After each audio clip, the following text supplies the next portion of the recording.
orientale. Oui. Attention. Bon, vous avez débordement du fleuve Sénégal. Le fleuve Sénégal, abandonné à leur triste sort, les sinistrés dans une situation catastrophique. Je salue mon ami et frère Mahfouz Aïdara. Lui, il est là-bas du côté de Abbas Ndao. Un féru de la matinale. Un féru de la matinale, mais un homme hyper démocratique. Un hyper démocrate. C'est normal, c'est surtout Yonent Tebi. Le prophète, quand tu es descendant de Yonent Tebi, non, tu ne peux qu'aimer la démocratie. C'est important. Surtout Yonent Tebi. Voilà. Chérif. Bon. Ils s'entassent dans des abris de circonstances aux conditions d'existence inhumaines. Des familles, des localités touchées dorment à la belle étoile. On parle déjà d'un enfant de 7 ans mort noyé dans les eaux de crue. C'est l'information. On commence déjà à dénombrer les morts. Voilà ce que nous livre Tribune. Mais Tribune nous amène au port autonome de Dakar pour nous parler d'un cargo MV Princesse Jessica qui a chaviré, provoquant une vive inquiétude. Route pavée sans canalisation dans des quartiers inondables, le projet du maire de Keur Massar, indésirable à Aladji Pathé. C'est un quartier de Keur Massar. Keur Massar, Aladji Pathé. Vous avez aussi accès à des soins de santé de qualité. La commune de Gueule-Tapée face Colobane va disposer d'un centre d'imagerie, d'analyse et de bio, bien entendu de biologie médicale. On va quitter face Gueule-Tapée Colobane. C'est dans le département de Dakar. Nous allons nous rendre dans la zone Est et Nord. Et aujourd'hui, le quotidien affiche les conséquences des inondations. Et aujourd'hui, ce qu'il y a lieu de retenir d'après le quotidien, l'État patauge dans le désastre. Patauge. L'alerte précoce de l'OMS restait sans effet. La SAED estime à 90% des terres irriguées perdues à Bakel. Donc là aussi, c'est un autre problème. Et 500 hectares à Podor. 500 hectares. L'organisation des législatives dans la vallée en question. En question. À la question de savoir, vous avez l'I quotidien. Audit des finances publiques. Le Sénégal à la merci du FMI. La sortie du PM sur les chiffres maquillés. Une aubaine pour le FMI. C'est-à-dire, il a fait une sortie, mais ça a été une aubaine pour le FMI pour dire Birbangok, Yangok. Wah, Fei. Donc, il n'y a pas trop à faire. Les conséquences de la déclaration du PM, la politique d'austérité que le FMI impose à l'État, lui empêche toute politique d'investissement sur des infrastructures structurantes. Une économie sans assistance respiratoire du FMI, c'est la fin de la politique sociale.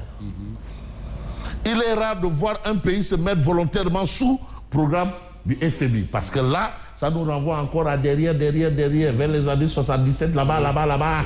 Alors, on reste peut-être dans l'actualité et l'asphalte de politique législative à Thiès. Mais où est Ndabal Kadior? Ancien spermatozoïde, futur cadavre. Lui, moi, les bandits ne se chamaillent qu'à l'heure du partage du butin. Tiens, le silence détonnant de Idrissa Seck. Est-ce que ça va être oui ou là? Mais un as en termes de communication. Non, langue beignet dougou. Il a appelé le beignet dougou. Mourok Sow dans le landerneau politique. Après, il le beignet dougou. Alors, mais vous avez le lancement de 2 APCI. Abdoulaye Dieye Taille Patron. Le Damel du Cayor, Taille Patron. Mais l'information quand même, j'ai envie de prendre un autre journal qui évoque une situation de l'heure. Hein. Bon, nous le Damel du Cayor.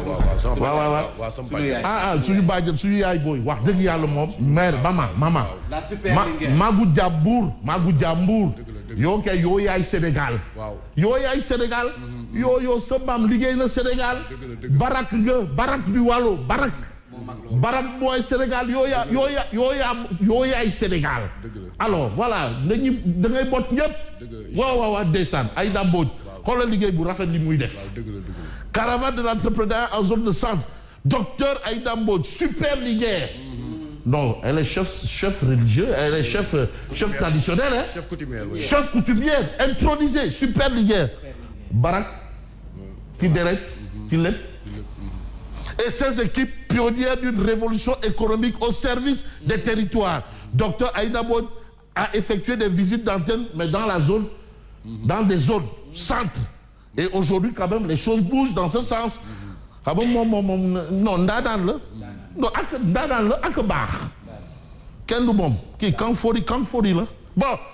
vous avez le peuple quotidien. La ilaha illallah, la ilaha illallah. Donc, la ilaha illallah. La ilaha, woy. Li xey neexul de. La ilaha illallah. Fii moom. En mode rouge, xonk tur. Ndeysaan dem si yàlla Mballo Diatta. Sidia Ndiaye. Ndeysaan. FGTS. On est droit dans nos bottes. Oui. Ça doit cesser. Mais voilà maintenant le porte-étendard de And Gueusseum. Mu ne And Gueusseum rejette la main tendue de son cou. Rejette. Mu ne qu'il se débrouille à trouver les moyens de sa politique. Mais il y a un fait.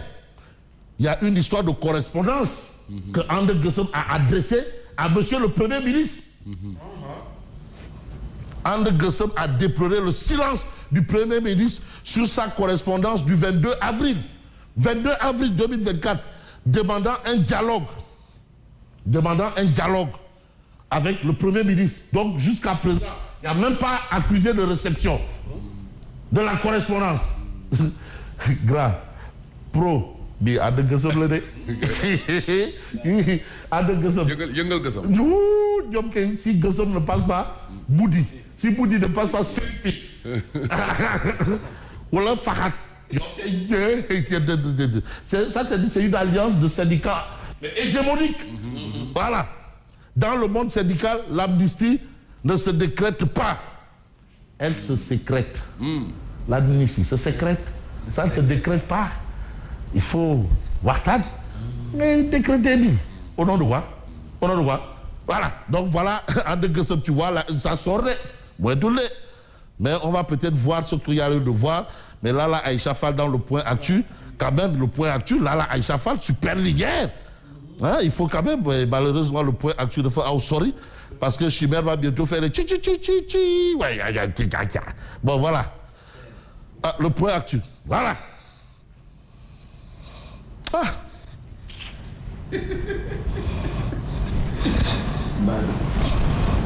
Coalition Sam Sekadou. Lala Aïcha Fall désignée directrice de campagne. Ouais, quand tu l'es lolo, ouais.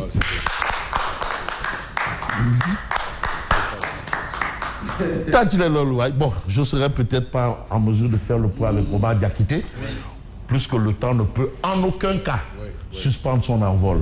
Merci et bonne continuation. Merci à vous, Fabrice Nguema.